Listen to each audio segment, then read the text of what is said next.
to Alina for her to start the session. So Alina, I'm going to pass the time over to you now.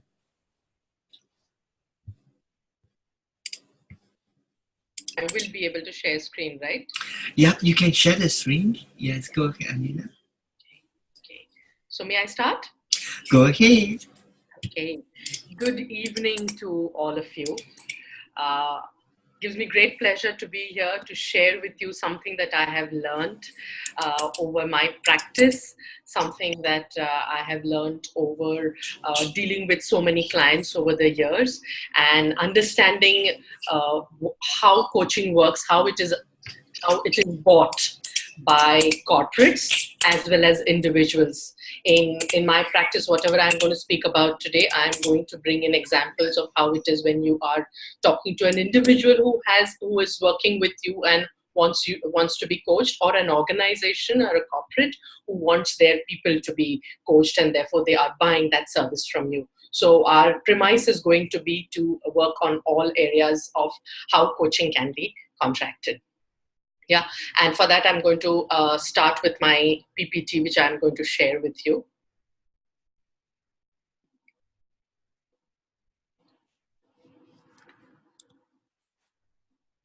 Yeah, is this PPT clear? Yeah, so contracting a coaching agreement. Once coaches begin working with clients and they meet their would-be potential client, or maybe client who has been signed up and now is going to start working with you, it becomes very important to draw up some kind of a contract, to have a buy-in agreement from both sides on what is happening and why. One would wonder, why have a contract? Because this is an arrangement of trust. This is an arrangement of two people who are going to work together on so many important issues of life. That's true. But verbal agreements are okay to have when you are working with friends or neighbors. It can get risky if when you are working with a client, you do not have some kind of an agreement on what works and what doesn't work. In fact, even ICF is very clear that we must have a coaching partnership which is put down in an agreement. And therefore, they say that this business partnership should be treated as something that has commitment from both sides, something that needs to be complied with and abided with. So, therefore, what gets created is a coaching contract. It's a written agreement. Both sides kind of sign for it. What happens if we do not have an agreement? There could be misunderstandings on either sides. And when you have a misunderstanding, you need some kind of an objective to fall back on, so that none of the sides become vulnerable to a whole lot of discussion and misunderstanding and a lot of heartburn.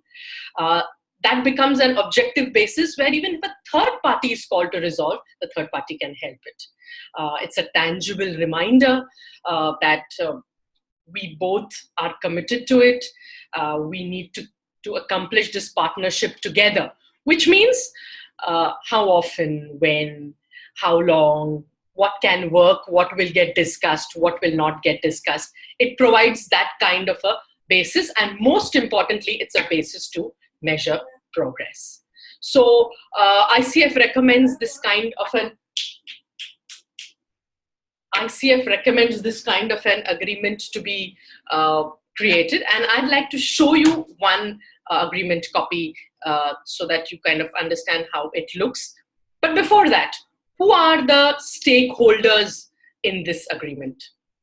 We have a client, we have a sponsor, and we have a manager. The client is the person being coached. The sponsor, now this is a kind of new entity who is there in this process.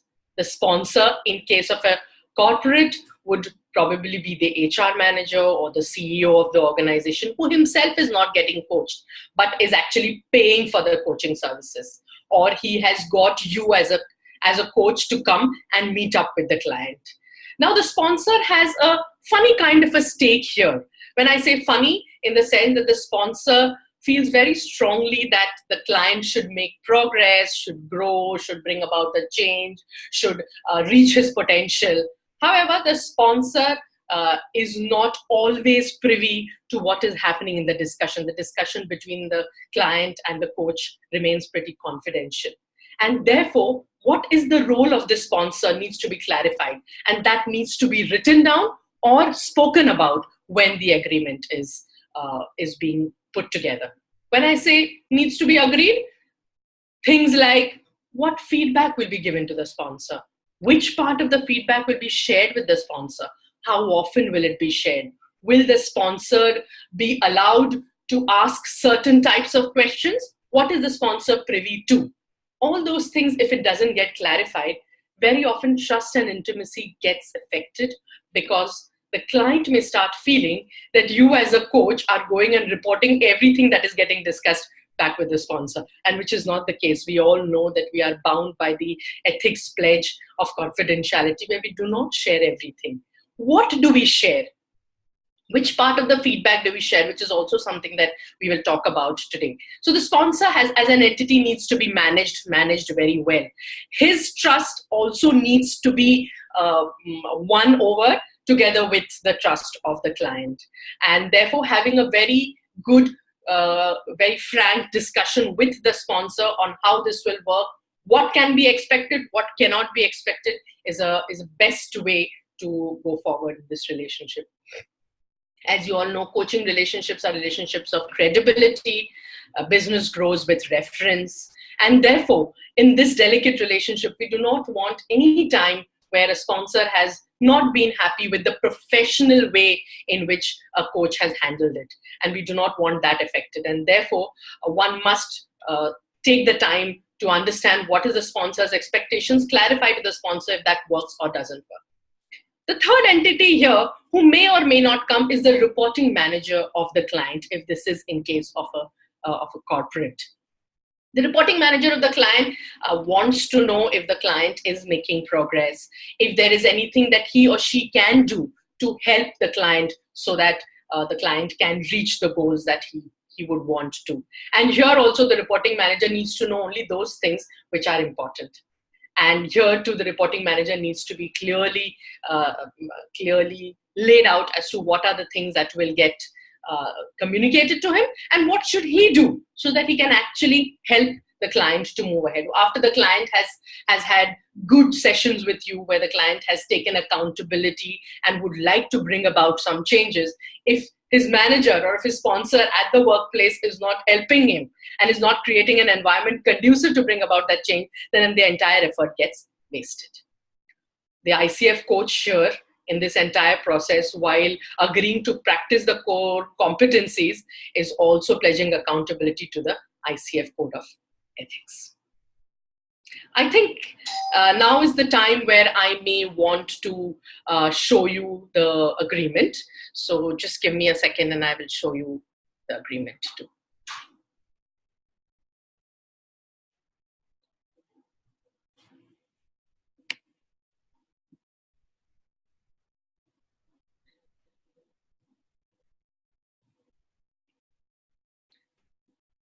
This is a sample agreement. Are you able to see it?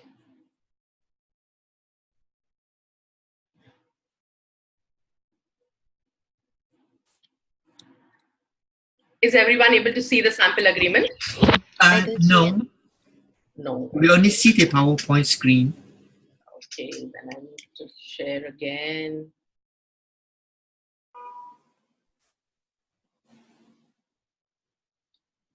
Is this better? Are you able to see this now?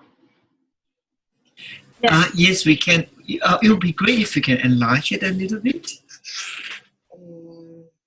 A little bit here. This way? Oh, that would be great. Thank you. Okay. This is a sample agreement. Yeah. This looks very official. This looks like, can someone take me to court if I do not comply with it? It just has a very officious look to it. No one takes anyone to court, but the officiousness of this agreement makes a person feel bound to agree with it, comply with it, and stay in adherence to whatever has been mentioned here. So date, coach's name. Here, the coach is committing to the services. Number of sessions is something that gets decided mutually between the client and the coach. Sometimes the sponsor also plays a role here as to how many number of sessions, generally based on what are the goals that the client is trying to work with, what are the kind of things that the client would like to discuss in these sessions. The coach makes an estimate of the number of sessions.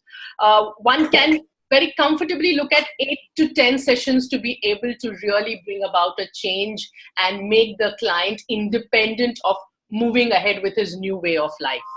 And therefore, that can be put together. However, one can always put a caveat there that we may go a few sessions more or a few sessions less, depending on how the sessions are moving. Fees, if discussed, can be put in here.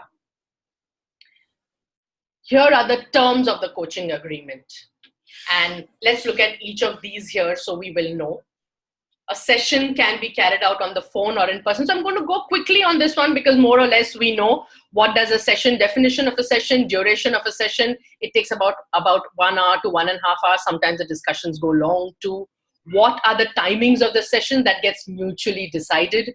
The venue of the session.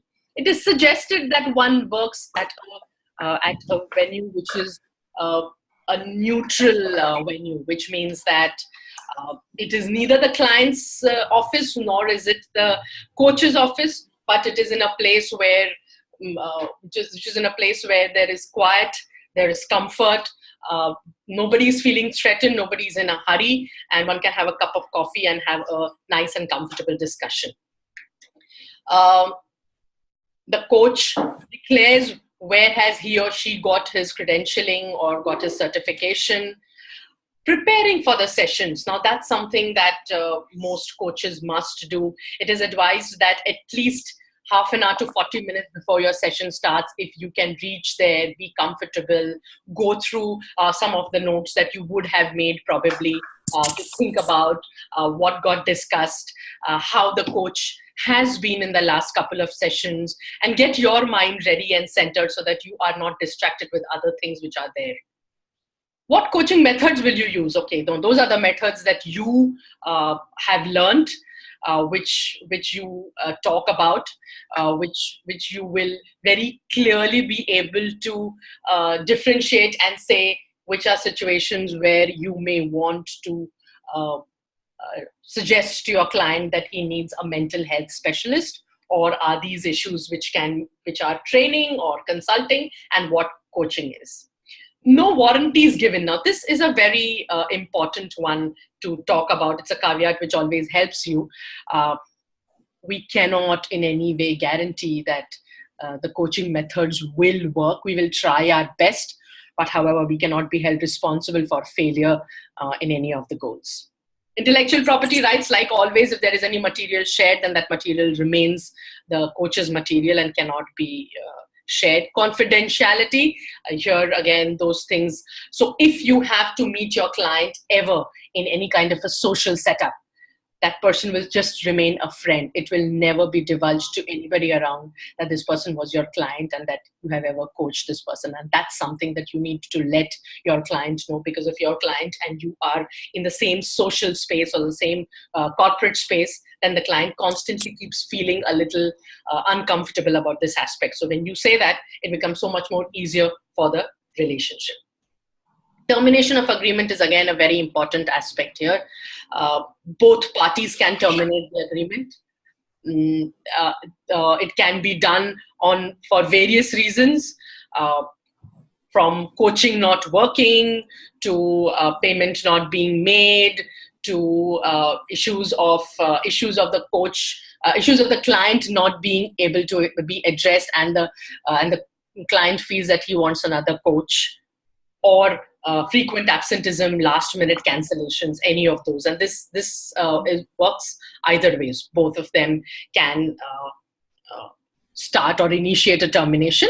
There has to be a time given so that this is done in a reverential and comfortable manner, rather than it becoming dirty and spoiling the relationship. The signatures are here. So this is just a sample agreement that is here, which kind of gives you an idea as to what are the things that you can talk of. So I'm going to go back to the PPT that we had.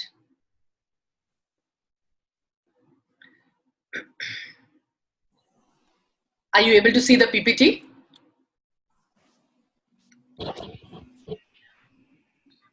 Not yet.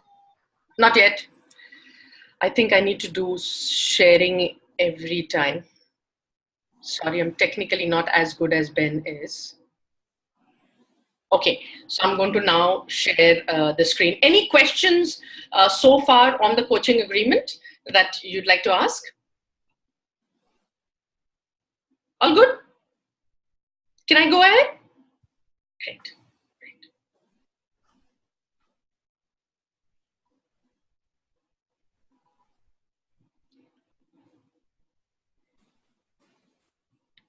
Can you see the PPT now?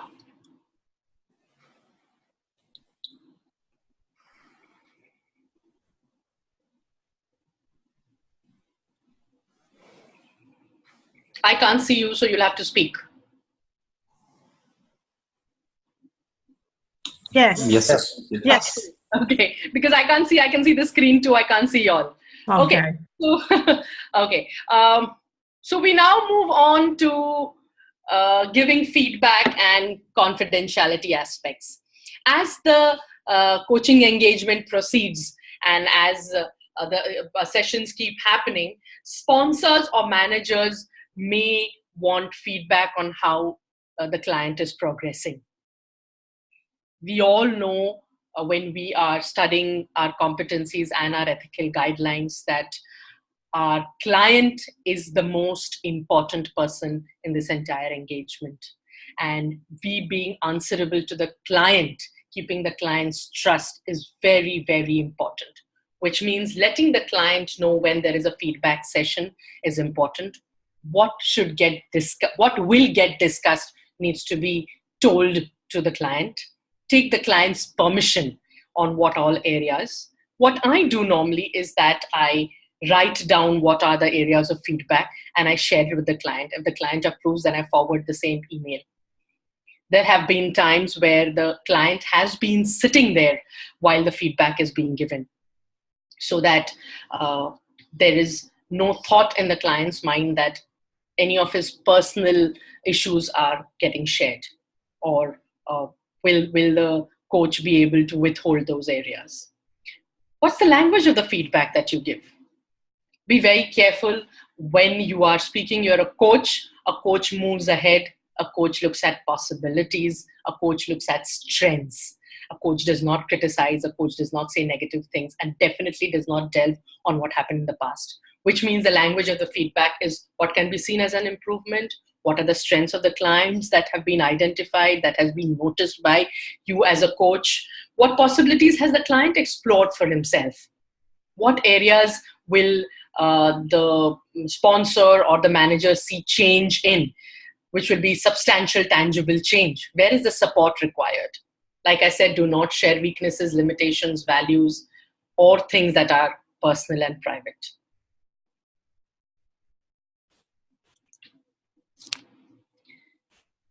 The ethical bindings of a coach.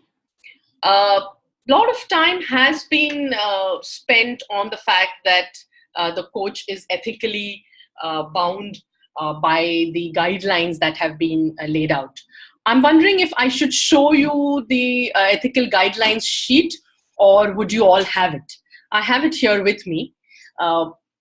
Very often the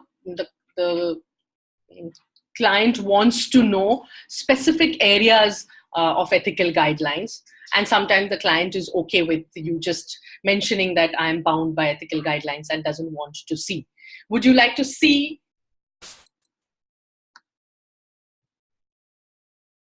Yeah, sure. Would you like to see the ethical guidelines document? It's available on the ICF website, and it's very clearly given on which all areas are the ethical guidelines. But would you guys still like to see it? Yes. Yes, please. Okay.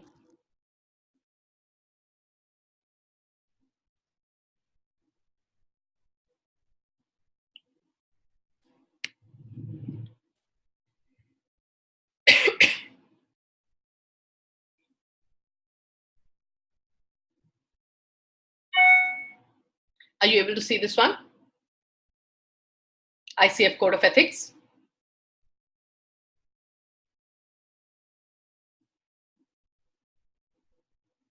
No.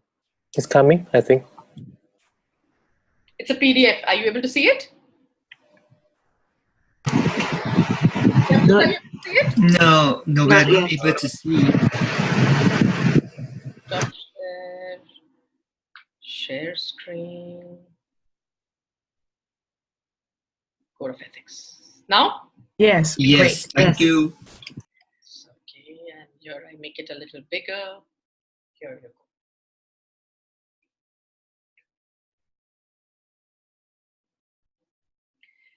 Definitions of each of these. What roles do these people play? The client, the sponsor. Now we are talking of professional conduct at large, which is a very important piece by which your credibility gets built.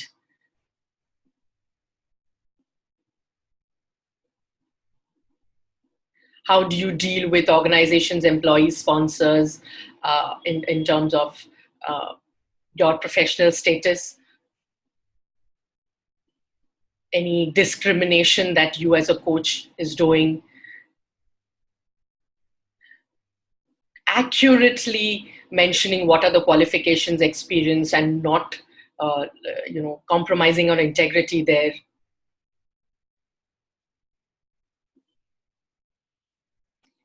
No conflict of interest.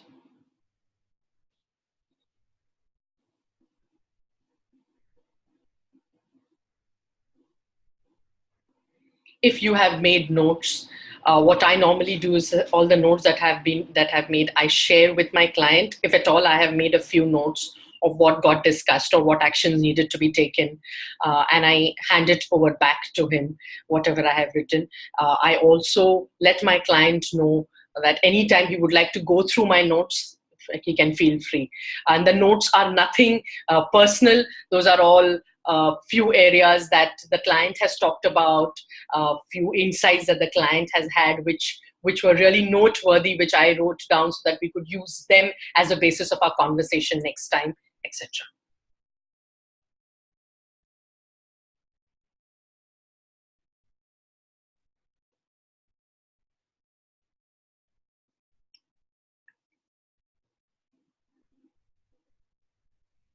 If you go onto the ICF Global website, you will be able to find ethical guidelines. It's a PDF. You can just download it immediately.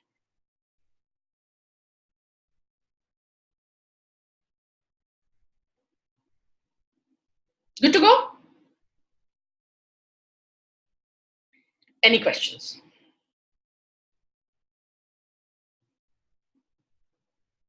Okay. Sometimes too much of quiet also is a little scary. Okay, I'm now showing you my PPT. Are you able to see it? Yes. Yes. Thank you. Okay, here's an interesting aspect. The chemistry session. Now, some of you may be unfamiliar with this term, chemistry session. This is a session where the coach and the client meet for the first time, where they gauge their personal chemistry. They meet to find out if they can work with each other. Sometimes some coaches make this a free session, the first free session, where they talk of each other's style, what works, what doesn't work, how will coaching be. Sometimes it becomes a paid session.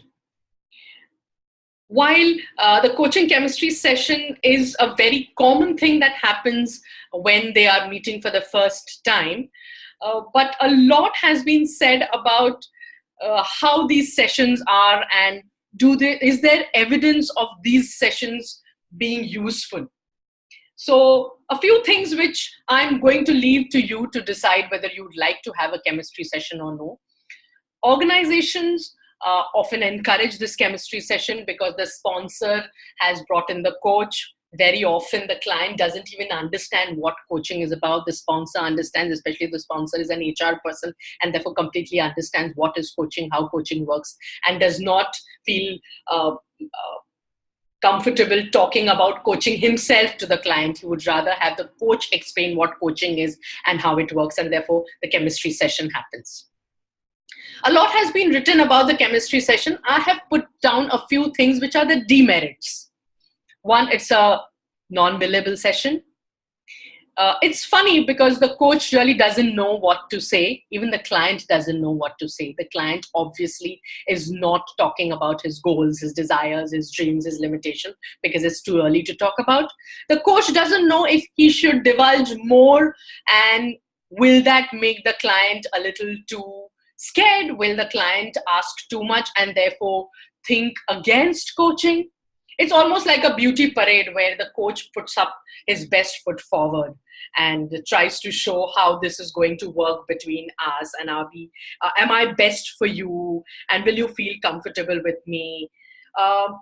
If it is happening on a large program, imagine if there are about 100 clients who are going to be coached and there are over 50 to 60 coaches who are being paraded, it becomes a very, very complex task because neither of them can choose well. They don't know what to choose on. And one of the biggest demerits here is that when a client is evaluating or assessing a coach, the client more looks at this entire process to say, what can you do for me? Whereas we all know that in the coaching process, the coach does less work and the client does most of the work. So what is the point in finding out how good or how much work will the coach do? It is about how coachable is the client, how open is the client, how much does the client want to bring about a change in his life, what he wants to grow, what is his desires which he would like to talk about and move ahead. And therefore this process can become a little unsatisfactory. What works here is a nice pre-discovery questionnaire, which can become a good starting point of discussion. I have a sample pre-discovery questionnaire also, which I can show you, has some extremely thought-provoking questions. This can be a good starting point to discuss about issues which the client probably never put his mind to and would love to sit and think about. And it's not necessary that at the chemistry session, the client will be able to give answers to all of them, but it would trigger off a series of thought in the client's mind. And then if you have a client who loves to think, who loves to discover himself or herself, then the client will get onto the journey with you almost immediately. So I'm going to now show you a sample pre-discovery questionnaire.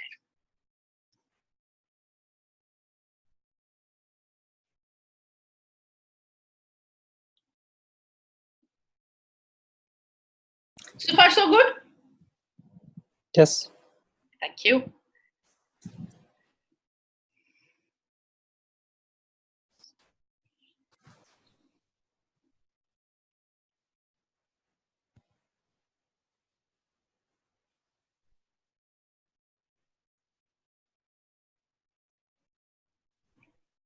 Can you see this questionnaire? I'll make it a little bigger.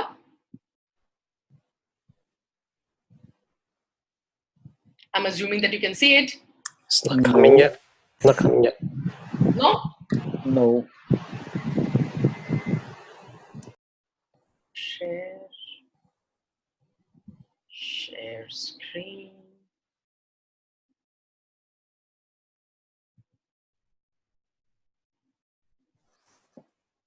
Yes. Theta. Yes. Okay. So I'm going to scroll down just for you to be able to see.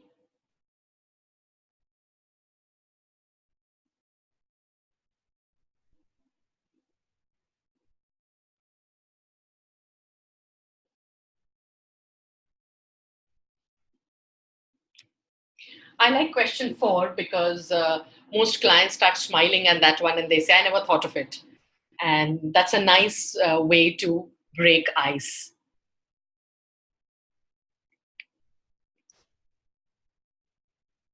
I like question 6 too, because I'm sure many of us have not thought of this question.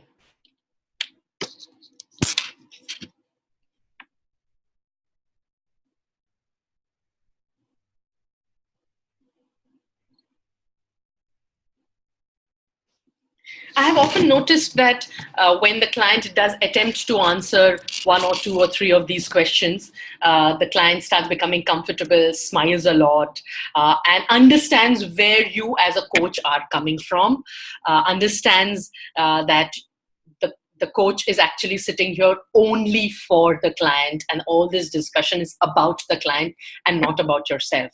And that's a very nice space to begin.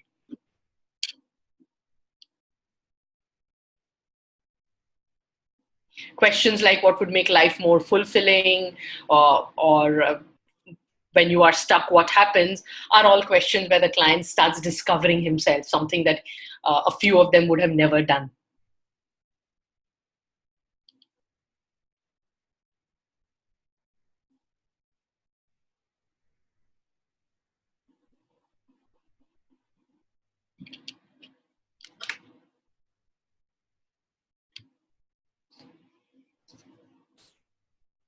Okay, so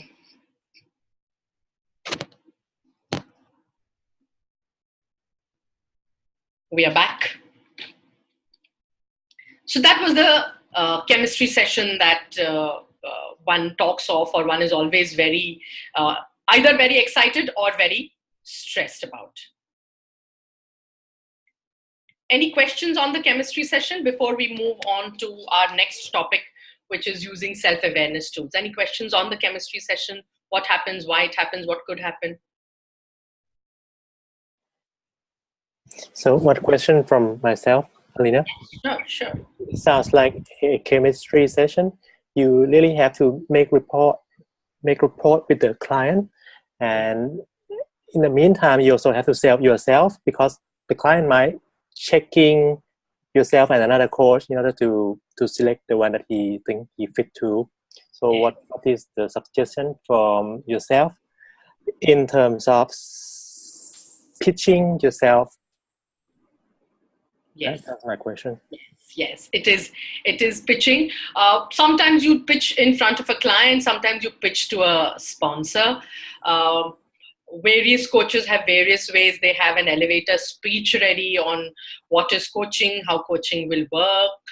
Some coaches, because of a very, very decorated and very, very well made out profile of theirs, are anyway chosen already, and it is just about building chemistry and bringing comfort with the client, and therefore they come in with the confidence that the contract is already won. Most clients are unable to make a decision on which coach to choose, and therefore they do things like, are you from the same industry, or have you done the same thing that I did, or sometimes gender choices. Sadly, a male client would like to work with a male coach, and vice versa. It's sad, but these are the realities that may happen. But that doesn't mean that these come in the way. Sometimes if you've been able to have a very good, very meaningful, purposeful discussion at the chemistry session, the coach chooses you. Thank you, Alina. Alina, I do have a question. Yeah. And my question is, chemistry meetings have always been the bane of my life. The reason being, I'm never sure what to do. So this balancing act between selling yourself and the balancing act of actually just establishing a rapport becomes a very tightrope walk. So therefore, and I also do know that there's a pre-discovery form that exists. So you ask questions around that. So honestly, in terms of what kind of a conversation I should have, what should I drive towards, and therefore what should be the end result, therefore I'm driving towards, is something which is extremely unclear in my mind. So how does so I think my question really is, how does one use the pre-discovery form at all, or the discovery form at all, in this session? Two, what is the result that we are driving towards in this session?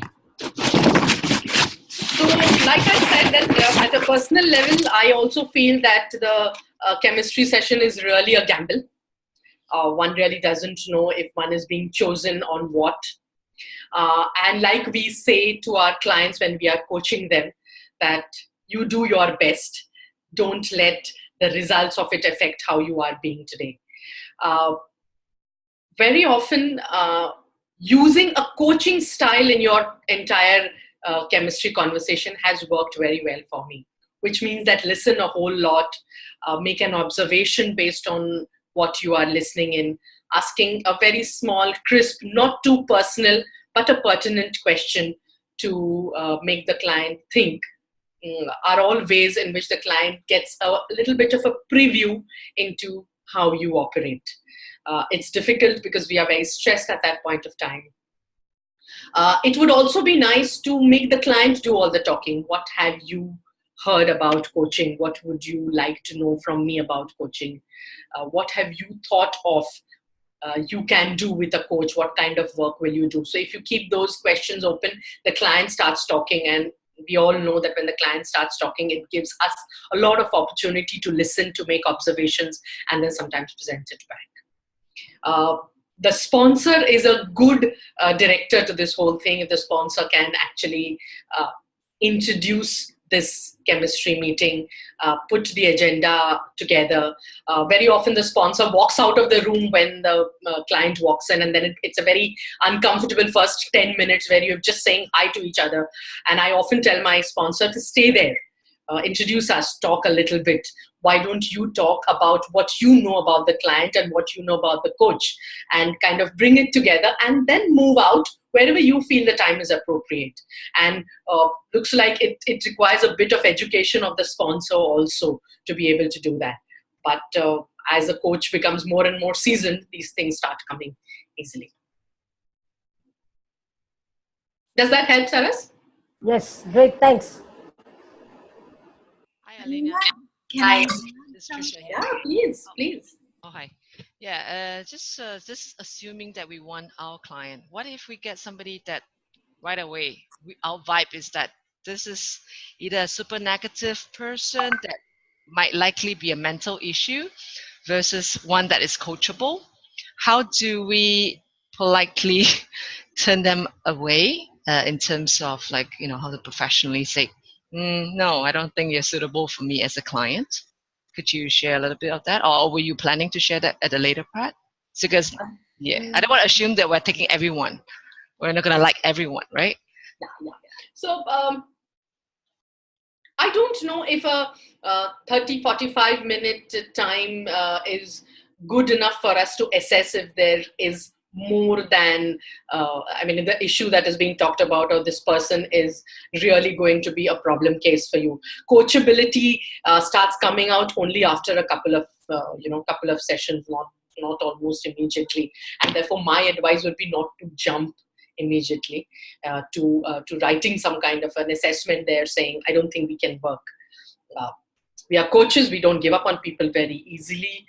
We do not judge people easily. So it would really make a lot of sense to tell yourself that I have a hypothesis in my mind that this is not normal behavior, but I would rather prove and disprove it rather than let somebody know and create a lot of problems. So I would give it 1 or 2 sessions more. And if it does come out, then we are trained to also make somebody else realize where they are going, where they should be, as far as our coaching conversations are concerned. And I think in the same trust respect and intimacy, we can inform the client that you may want to look at another specialist who will be able to help you better. Your ethical guidelines say that you must do it, especially if the situation looks like it's going to be bad, like suicide, which is like one really extreme case. But if you start hearing those kind of things, then obviously it's time to act. It's not time to say, wait, let me see next time what's happening, because then it's going to be too late. So yes, you must put your energies towards really proving or disproving this thought that has come to your mind. But don't jump to it almost immediately is the only thing that I would say. And there are a lot of coaches here, so I'd like to, take opinions of the others too as to what you think about this important question that Tricia has asked. Thank you. Can I share a few things, perhaps? Can you hear me? Yes, Suman, we can. Yeah. So let me put on my video. I guess I'm just sharing from a little bit of experience here that I'm trying to put on the video, but it's not going on. Doesn't matter.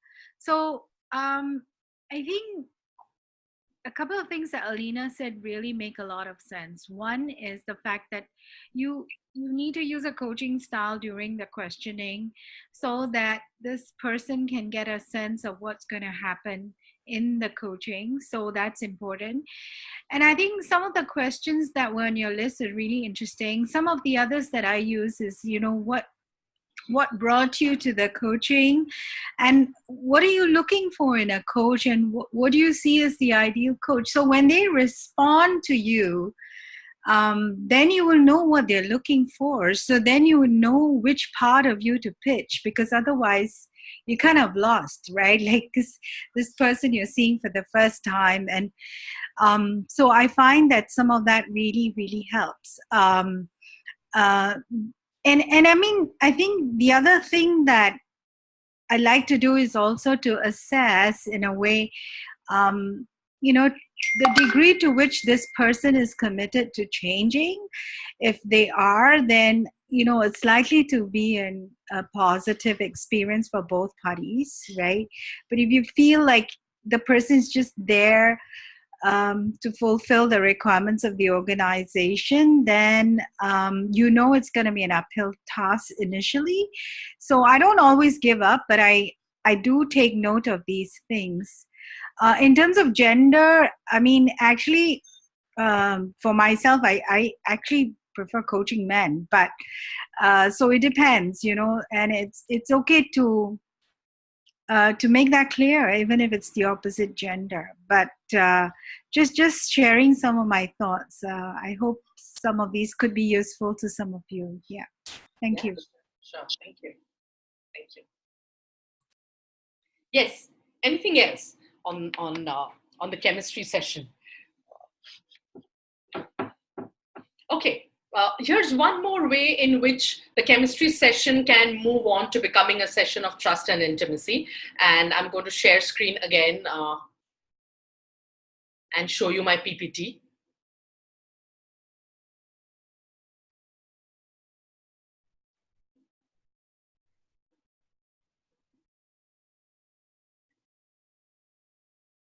Is this good? Are you able to see using self-awareness tools? Not yet. No.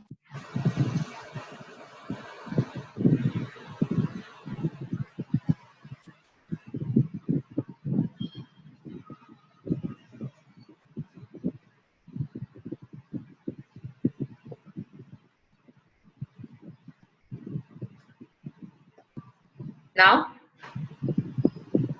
Yes.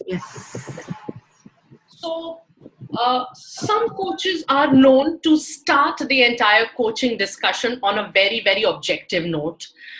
It kind of helps if you have been mandated by HR, and this person has never been met by you before. You've not had an opportunity to do a chemistry meeting, and you have just fallen into the first meeting.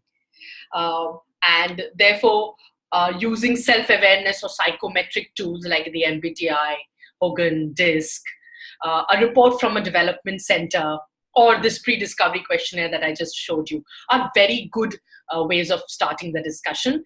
I say they are objective tools because what that person is about, who he is, how he responds to situations, what are his preferences, what are his likes and his dislikes, what are his typical ways of responding to various situations of life, is written out there. And it becomes a nice point to discuss. The coach should be open to hearing things like, I don't agree with this, this is not me, this looks like it is somebody else's report, and that's fine, but at least it helps the client to start talking. The client himself will go through it, pick up lines and say, what does this mean? And that's a nice way to say, when you read this line, which part of your life are you able to recall?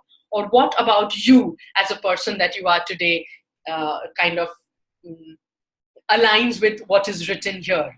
And therefore, that's a nice time to even talk about, would you like to change it? Would you like to bring about an improvement? And then goals and desires. And since it is coming out of a written report, there is trust and intimacy. There is no judgment here. There is openness from both sides to explore more, to laugh about a few things which may be there on the report, and agree or disagree. And I think and most of us are certified on these kind of psychometric tools, and that would be a good starting point to start this discussion.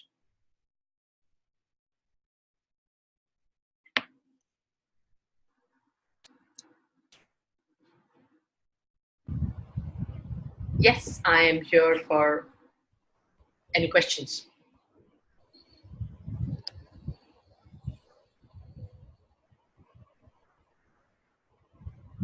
Any of you would like to share anything that you use out of these sessions, which out of these psychometric tools, or anything else that you use which you found very useful? I use MBTI and I found it extremely useful, because I realized that after the end of an MBTI administration session, I have become friends with my client, and the client is happily talking about all the important aspects of his life. And that's a good starting point to then start talking about goals and desires and where do we. Yes, Suman. So, Alina, I guess, yeah, different tools work with different coaches. So I personally use Strengths Finder, because that puts their strengths straight on the table, and people really begin to appreciate their strengths. But also, when you do strengths, you also look at the negative. I mean, the extreme side of that strength. So then you're able to give them both the pictures, and then they feel really, kind of grounded, right? But the other thing I also do is to do the 360s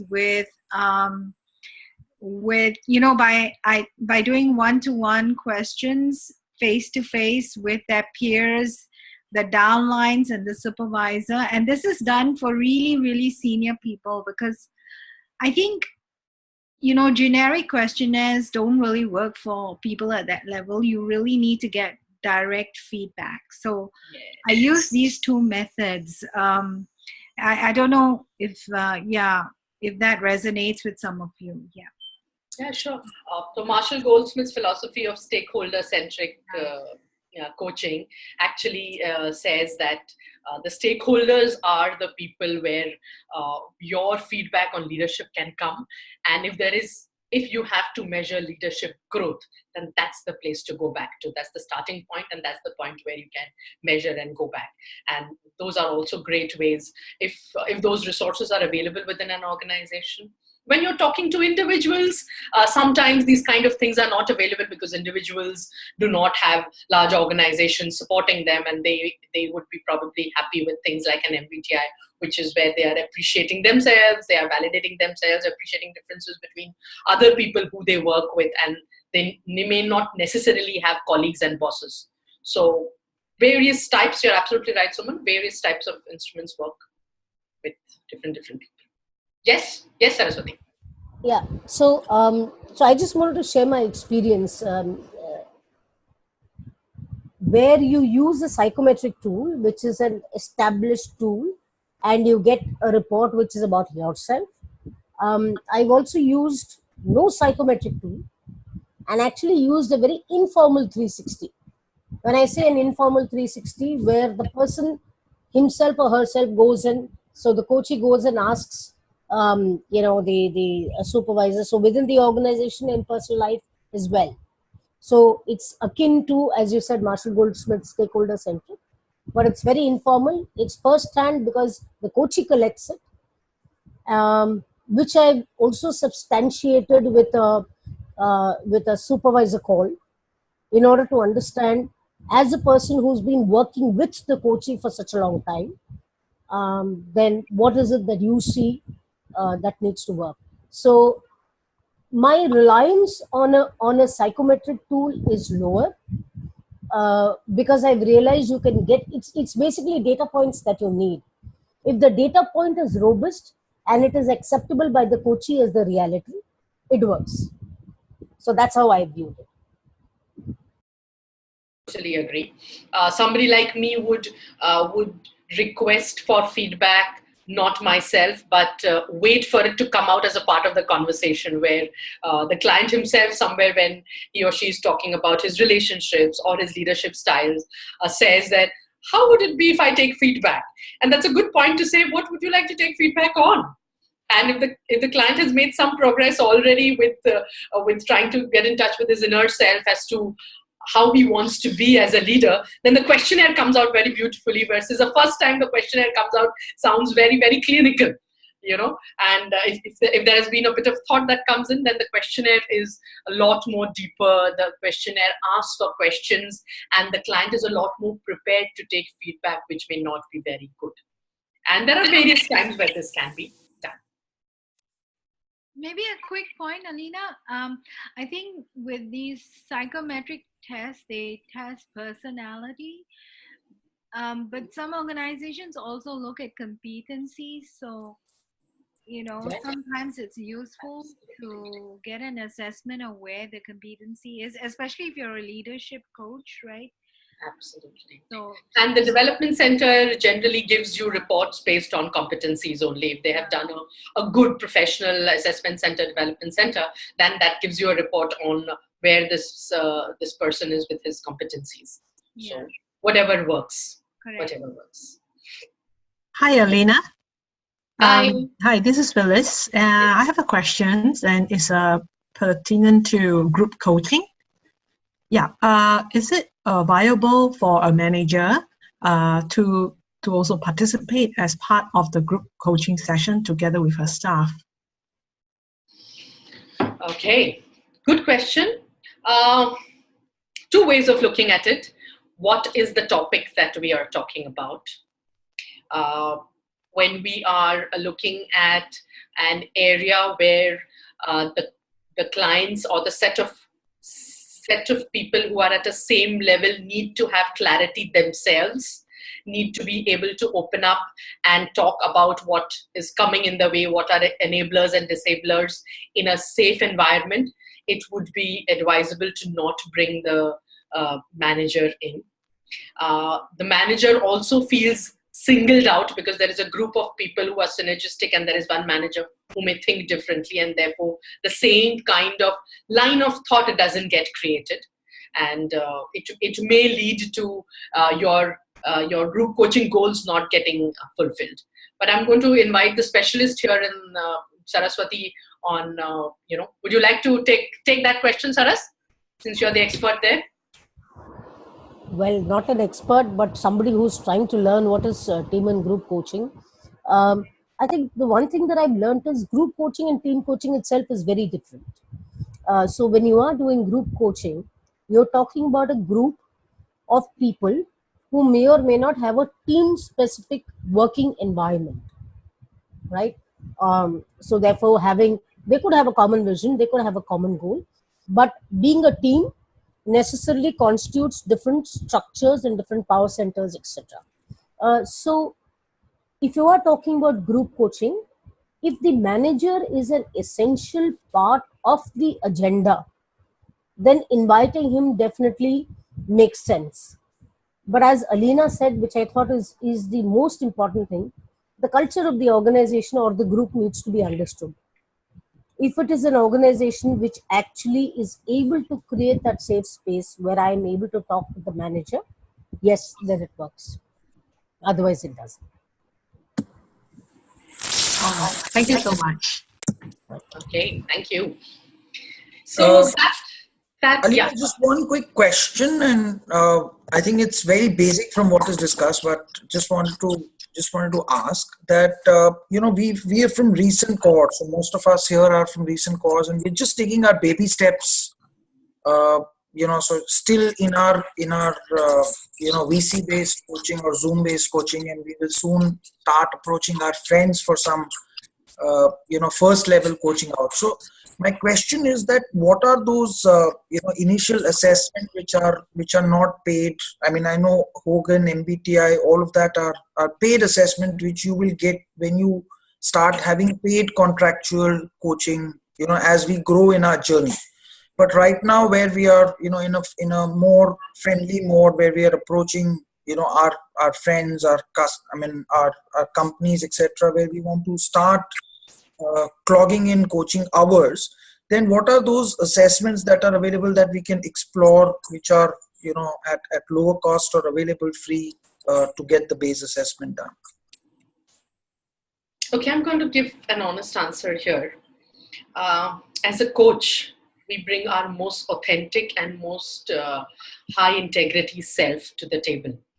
So if you are not comfortable with a particular assessment, you have not studied and understood it, then administering it, and then maybe the client will ask questions to which you will not have an answer because you've not understood that instrument, would not be fair.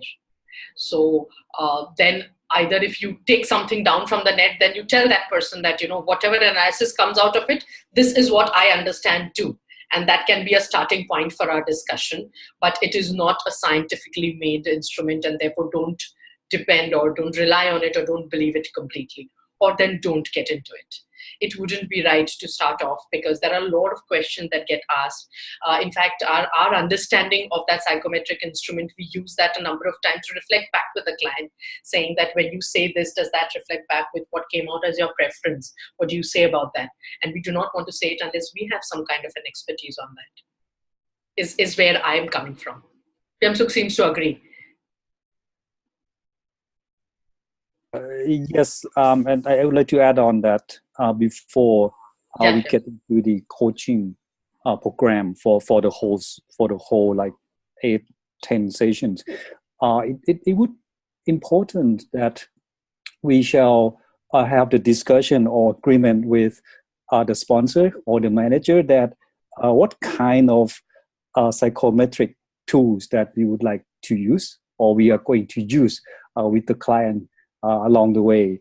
For example, like I normally use the Enneagram, which is a kind of personality profiling tools. It's just similar to MBTI or things, but it may be a little bit of difficult to understand from many of the organization environment that how the Enneagram can be applied into that coaching session. So this thing we can discuss or talk about this and make the clarification with the sponsor, to the manager, to the client before we start the coaching session. So I think this is quite important point.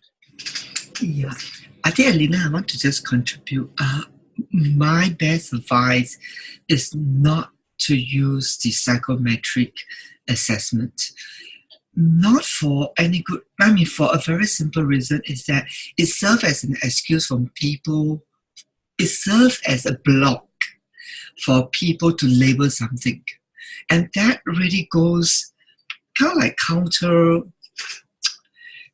it goes counter to what professional coaches is trained to do, that is to bring awareness at a real-time basis.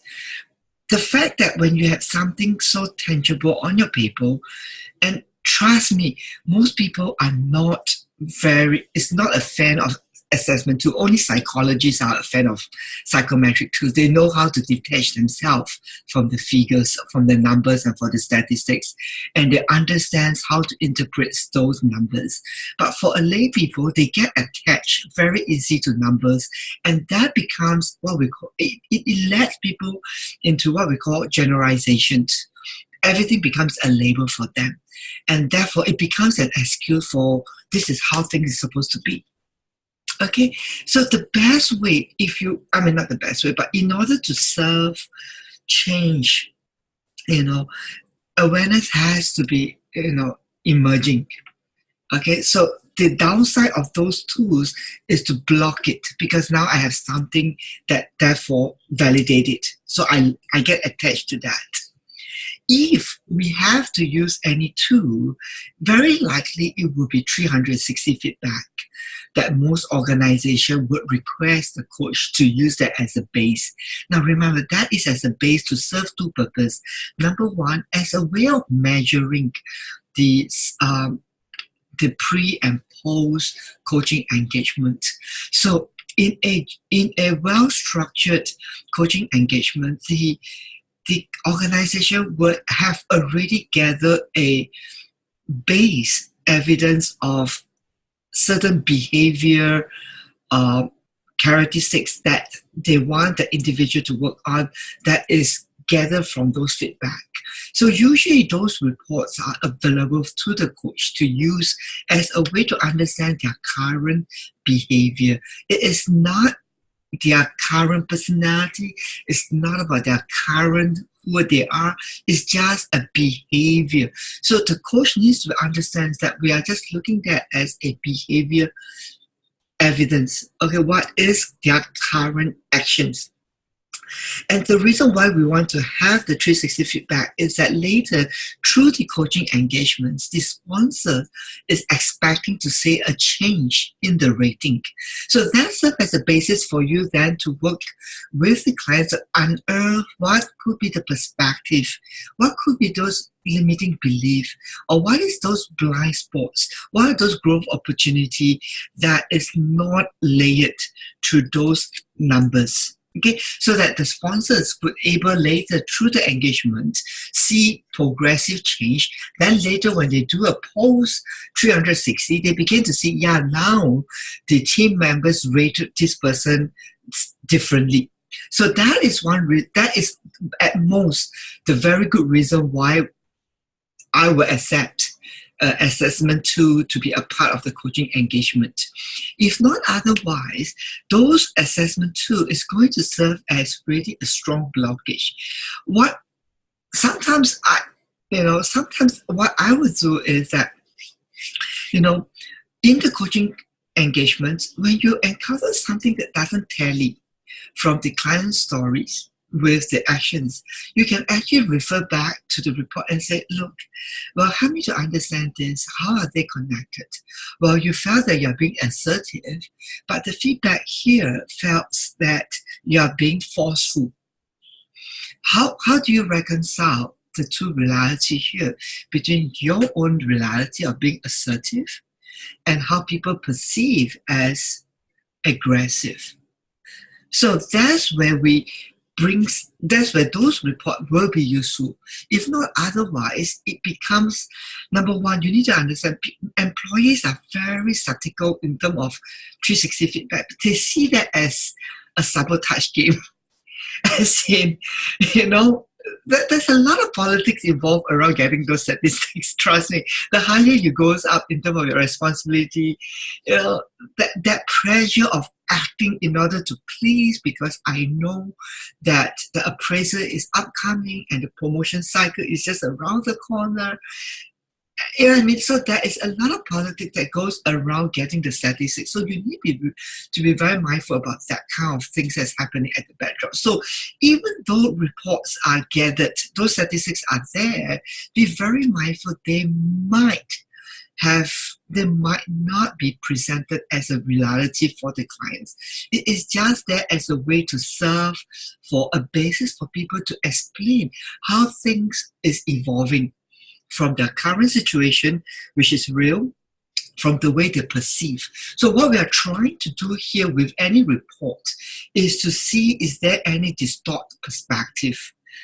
Okay, if that is not the case, then those tools are basically useless.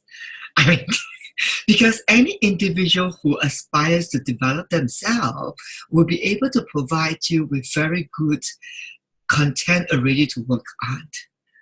See the point here? So be very careful about, just because they're assessment tool doesn't mean we have to use that.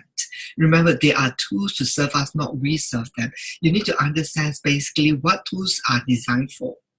Okay, and make sure, as Alina mentioned, if you're going to use any tool, do due diligence for you to undergo some study to understand the concept behind it.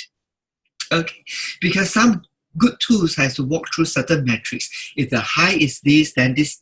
If it's high here, low here, what is this quadrant about? And then you have to be able to have an understanding of how to push the person to move from one quadrant to another quadrant.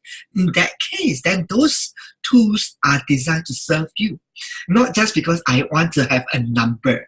Okay, so assessment tools are not just for good numbers. It's meant for us to move people from different quadrants. Well-designed one. Okay, move from this quadrant to this quadrant by addressing certain gap that the assessment tool is designed to review. So make due diligence to understudy what tools, what are they designed for. Okay, thank you, Alina.